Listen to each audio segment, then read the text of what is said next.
I want to talk about this because I never got the chance to talk about it before, where CNN, Jake Tapper, for once in his life, asked a mildly difficult question. And I won't say a difficult question. That's the wrong term. It's a question that we had been asking for fucking 2 years. Let's just say that. So with that being said, him and Gupta, who you know as this doctor that he was on, he's the one that was talking all that shit on Joe Rogan after he had left.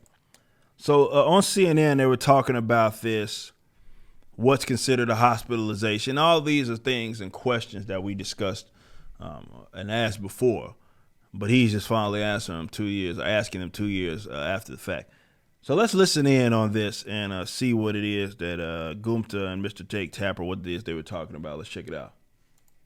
So the hospitals are still stretched thin because of this, so I'm not trying to take away from that.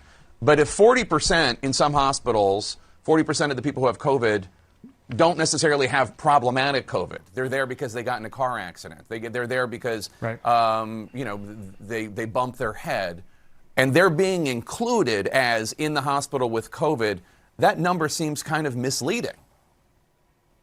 Yeah, I agree, Jake. It surprises me that they have not been able to parse out that data more carefully. It doesn't surprise me at all because it paints a narrative that you all like to perpetuate. Now, this is something we have been talking about for a while. You can go back to my videos back in 2020 when we looking at some of these detailed numbers, and even in pockets like Florida and Orlando, you had people that were specifically like dying of a fucking motorcycle accident, and their death was being considered dying from COVID just because they might have tested positive when they tested the dead motherfucker that fell off the motorcycle.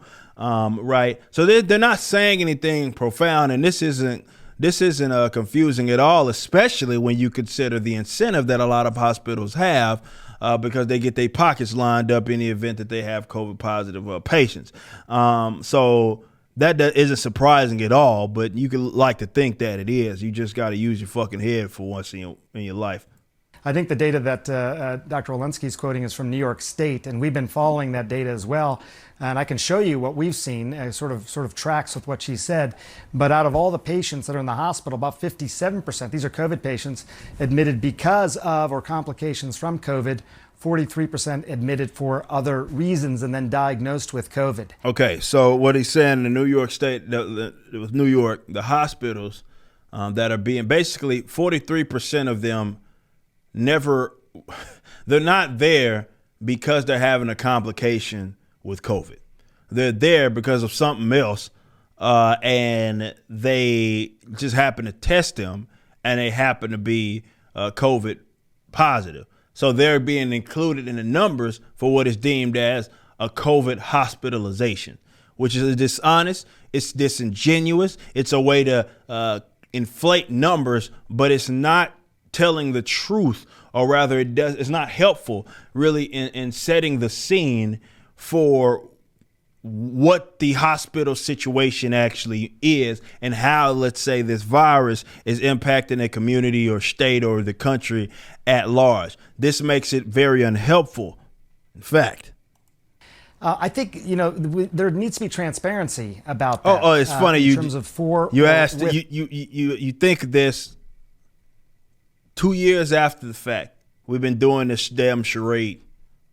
With COVID, the only thing I will tell you, Jake, again, working in the hospital, is that at the time someone is then diagnosed with COVID, even if they didn't come in for that reason, it does take up a lot of resources then in terms of infection protocols, personal protective equipment, more testing, all But that again, kind of stuff. that's a self-inflicted wound, and that's the part that these guys act like they don't want to discuss. Just because someone tests positive, number one, doesn't mean they're sick.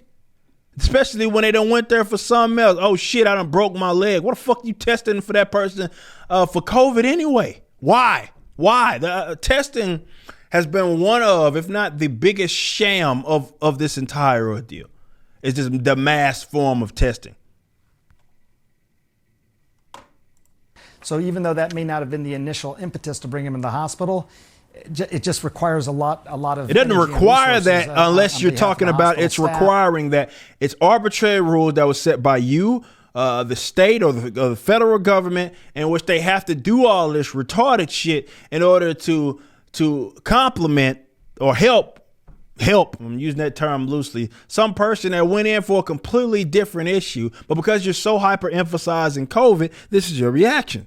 And the testing and all that sort of stuff. So we need to get better about being able to see this data. New York State, I think, is one of the few states that's presenting it that way. And to be fair, New York State has been one of the few states that if you we were looking at data from New York because they had better compiled it in comparison to some other areas.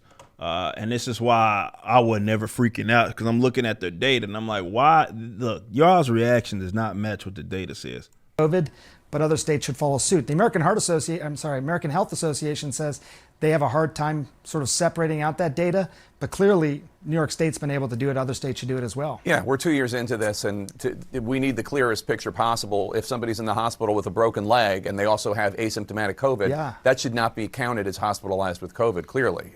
No shit.